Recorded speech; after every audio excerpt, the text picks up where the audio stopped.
Praise the Lord. Bathtubs. I get in the bathtub a lot. It's the only way I have to get clean. I don't have a shower rod right now. I don't have so much right now. There'll be another video called the Margaret Chico 80 Challenge Part 2.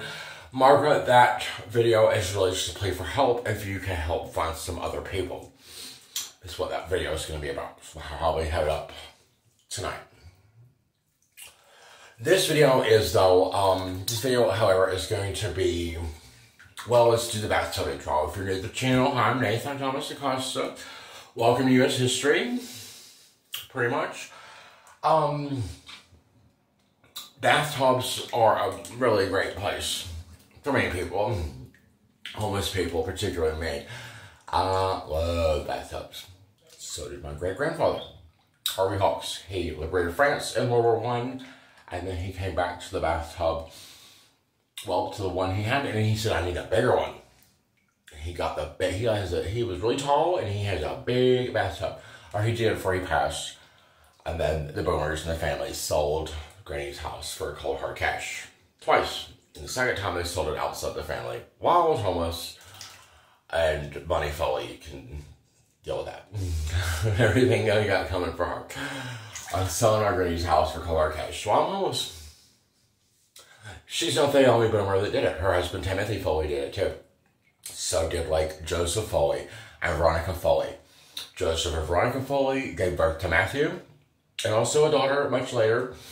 But Matthew Foley is kind of the caretaker of the mountain, and Veronica Foley, we used to call her Big Red, she really did take care of my grandmother when no one else was going to, which she had cancer.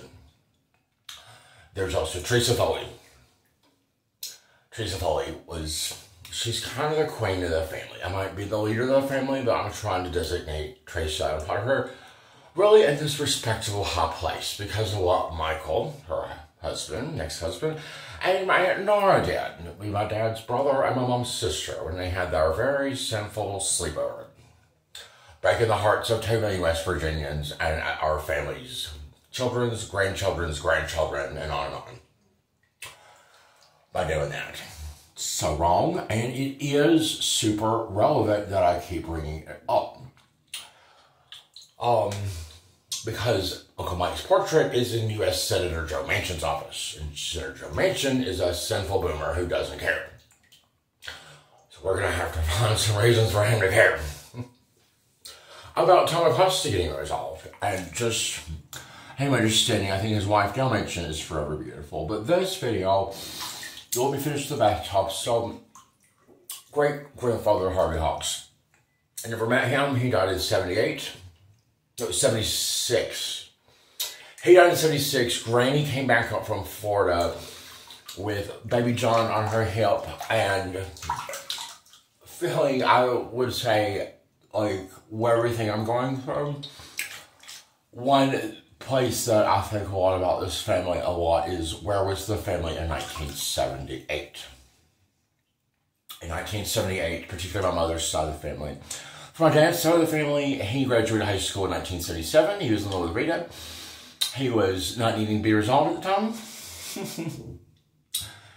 He was like a hippie, wannabe artist, and believing his dreams. One of those was Rita. The other one was being a big artist. He had some other ones, but those were the two big ones. And I do like to smile and shine when I talk about my parents, because they are such awful people today. But it is good to remember there was a time when they weren't. Great-grandfather Harvey Hawks got the biggest bathtub there was available. It's very long. It's really long. And we had baths in it. Sure did as a kid. There's actually two. Granny had another bathroom installed in her home before she died. And we used that bathroom more, but before that, we always used great-grandfather Harvey Hawks' bathtub. At least it's another connection I have to World War II. The other would be Ed Shepard, the World War II veteran who died, and they turned he had like a oil and lube place, and he was not very busy. He used to feed the birds. And if you go and Google and watch the Hollow documentary, you'll see Ed Shepherd and what I mean by that. My great-grandfather, Harvey Hawks, died in 76. And the bathtubs where he came to pray, where he came to cry, I'm sure, where he came to lead and hope for the best. For my mother, Rita Kay, the bathtub was a place where she painted her nails, where she yelled at us and prayed and hoped for the best, I'm sure. Probably still does. Probably now she's in that bathtub, confused and distraught, and we should care and pray for her. We should also care and pray for what happened to Richard, her third husband. She cannot answer the question, is he alive? And I do not know. I wonder, do they get divorced? Is he happily divorced and living back in Europe?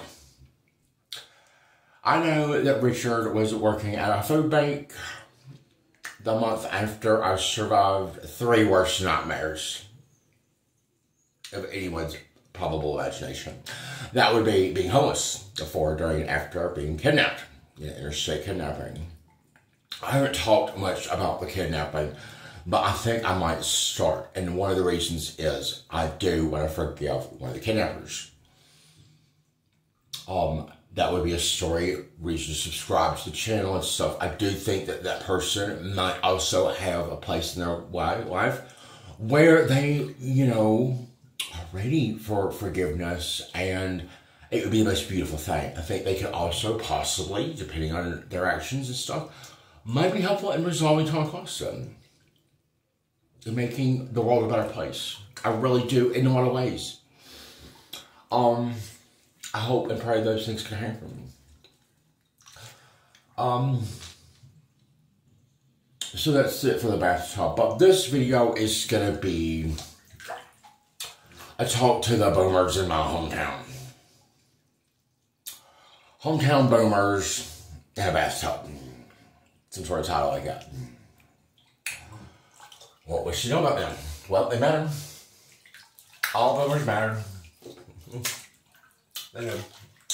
We have 76.4 million of them in America. And approximately 76 million of them are burdens to America. While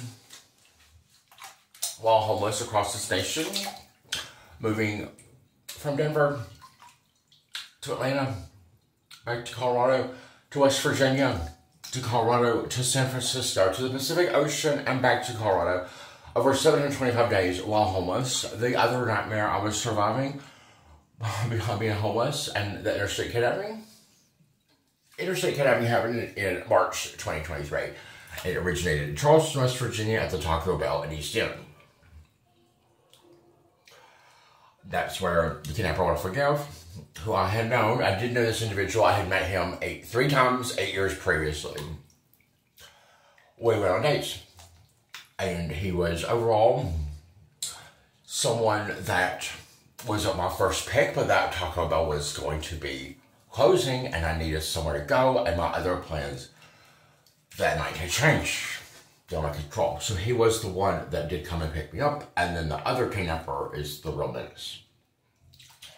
But, so going to the boomers in my hometown. Specifically, which ones do I want to talk about? I want to talk about Representative Sarah Stevens, my mother's very first divorce attorney. Yeah, I'm from America's #1 TV hometown, Mount Airy, North Carolina, which is known for basically 2-3 things. So far. It is known for being the home of the Andy Griffith Show. Who's heard of the Andy Griffith Show? I bet everybody has. That TV show is the only one besides I Love Lucy and the, what's his name? He's a boomer. Seinfeld. Jerry Seinfeld. It's the only show to stop at #1 that has a location that's not New York City. It's Mayberry. But that town, Mayberry, is it's based on my hometown. Back in like the 40s, I think. But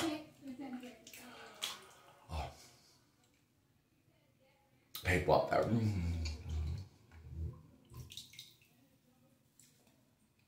The values represented in the Andy Griffith Show are not consistent with Representative Sarah Stevens, the divorce attorney's priorities. What are her priorities? Cookies and money. She literally loves white chocolate raspberry cookies from Subway. I saw her shove 1,000 of them down her face while my parents were getting divorced in the 90s. Basically, Sarah Stevens, you're horrible. You should be carrying on Nathan, even now. Just start caring. He never cared before. You did care about Nathan when you were paid $200 an hour to care about custody. But you didn't really care, Sarah. You're horrible. You really are. You're chunky, and then you end up looking like Bilbo Baggins. And I just got a feeling you didn't get a fantastic sales for that. Okay, so Representative Sarah Stevens should care. She should be caring about other boomers, which I don't think she is. Like Todd Fry, the Grand Mason boomer. I've said the stupidest one that we have so far. Because you never know these boomers. Another one can become a Grand Mason and they can end up more stupid than Todd Fry. And I want to really say that because when I found out my dad was sleeping with a 7-year-old boy, I went to Todd Fry. He was the first person. I was like, he's a Grand Mason. He knew my existence before I was even born. Literally, my parents bought the house that they were living in so they could buy a bigger house because they were having more children. They've known my family. They've known my dad and my mom for the eons. I thought this would be a good person. He's a Grand Mason. He's supposed to care about the community. That includes Tom Acosta. He could have resolved Tom Acosta. He could have been a part of it. Certainly could have taken a lead role. And I care about Sarah Stevens caring about him because I don't think she is. And, you know, like, I'm aware of, like, how must he feel and other people in my hometown. Knowing Todd Fry, I came to you with Tom Acosta having a very serious matter where it's still going. Okay? Like, it's still going right now. That's why I want to talk to him. We should be aware of Todd Fry, Michelle Fry, their children. Justice Fry, the baby. Candace Fry, about my age, and Nathan Fry. Nathan Fry with Afghanistan in the Mountain News. You can download the app, get a subscription, and read all about the Frys. F-R-Y-E is their last name. But they had a son in Afghanistan, and they cared about that. Why wouldn't they? It would be the right thing to do. They did. And they also have, Michelle sent him chair wine across the world, and I don't blame her for it. I will always buy Nathan Fry chair wine, and I've also thought, we have the same bedroom. Me and Fry. In the same house, on the same streets, and America's #1 TV hometown. And their level of homophobia and non-caring was just extraordinary. It is a national disgrace. It must never be forgotten, and it must get better, because I don't think Nathan Fry fought for America where the boomers in charge, like his parents, were just going to be this horrible. But that's really what's happening. Another boomer in the hometown I want to talk about. And also Justice Fry. An innocent victim in this situation. Justice, I care about you very much. Don't know you very well, but I remember you were like Drew's age, and you played soccer, and you deserve a better life. The next boomer in my hometown I want to talk about would be Pat Gwynn from the library. Not a public library. Pat Gwynn doesn't work there anymore. Pat Gwynn was one of the very first people to give up on me because it was just too hard for her or whatever. And I'm like, oh, Pat and I go back to like when I was like 3. and going to story time and all that kind of stuff. So it was a very tender moment as I'm finding out in 2023. Tom Acosta sleep with 7-year-old boy. I'm going to like the core DNA people. Maybe not family, but like I'm going to the people I remember in my hometown. Pat, you just couldn't handle it, and you know, you have a son that committed suicide, and I know that's very painful, but you know what, Pat? Your deliberate, like, I'm just gonna give up on Nathan and not care about him, does matter. Shame on Pat. Pat, you should be stronger than that. You should have been finding some resources for Nathan. You had every resource at your disposal. And I know that you had a tough time. I'm sure it's tough every single day. Every single second that you live on this planet, you always miss your son. Guess what I miss? Not having to survive 3 worst nightmares at the same time. Despicable, bad boomers. You're pathetic. You're pathetic that you should have been more empowered. Or you should have found someone that could have been. When I came to you, Pat, with this horrible information about Tom Acosta. And, you know, I get back to Colorado after surviving the interstate kidnapping, and that's when Pat gives up on me. And it's just unforgettable. When I do these YouTube channel videos, it's just like I put a check on people, so I can never pass or whatever. And people can be like, oh, I knew Nathan, and then they get sweat. Like, my mom's trying, I think, to be like, I got dementia. But, like, no, she doesn't. My mom can't remember Jesus Christ because she did a bunch of spooky shit. Bad Beverly. Bad Rita. Or the guy, we're supposed to be caring and praying for you, but you need to be caring and praying for us. As much as you can. And I don't think you are. We need to know why your husband, Richard, why you were unable to answer that question. Is he alive? That's a bad thing, Rita. Resolving Tom Acosta is going to happen, and then resolving Rita. If it's going to happen, we're going to have to resolve Rita Kane. Do you see what I'm looking at, world? I think that's about it. I think that's about it. I just turned that video out. Now this was about 18 minutes. I'm just very disappointed in all those boomers in my hometown. And what you gotta also know is, my father, in the early 90s, we got other videos on this. For sure we do. In the early 90s, was like the hometown hero. With this collection of prints, which I had to work in. I've been working like Britney Spears. Okay? I had to be in these prints, and people were literally almost crashing their cars, lining up to pay cash for prints like To Mom with Love and Once Upon a Time and Snow Angels. And, you know, these things were investment vehicles that propelled my parents' purchase of real estate, homes, and then they used those homes to fight each other in the divorce. And the Tom Acosta kept buying 7 times in all a bigger and bigger home. And the last one, he can't. Like Neverland Ranch or like Governor Jim Justice, the dog butthole worshiper. In close affiliation with him, you need to also realize what makes anyone think I can trust the state of West Virginia when I already went to law enforcement there in person and they were like, we went for Tom Acosta. Now, do you see how this is going to matter in national security? Do you see how, like, Aunt Nora's slimy butthole adventures with the completely wrong Uncle Mike, is going to have to keep being talked about because I have to get Senator Manchin, people that he looks up to start caring about this. You see how hard it is. You see how easy it was for, like, these boomers with their stupid, pathetic divorce, overweight, and need to be doing jumping jacks in their 60s to be the best grandma and grandpa they can be. They're not even doing the DVD. They're still being this shitty. It's a child molester enhanced with titanium from W Medicine, Tom Acosta. It's just kind of like lining up to get paid by the state of West Virginia. It's just, it's so stupid. But it's the boomers. Oh yeah, let's include this little boomer in here too. And Brady Hopkins.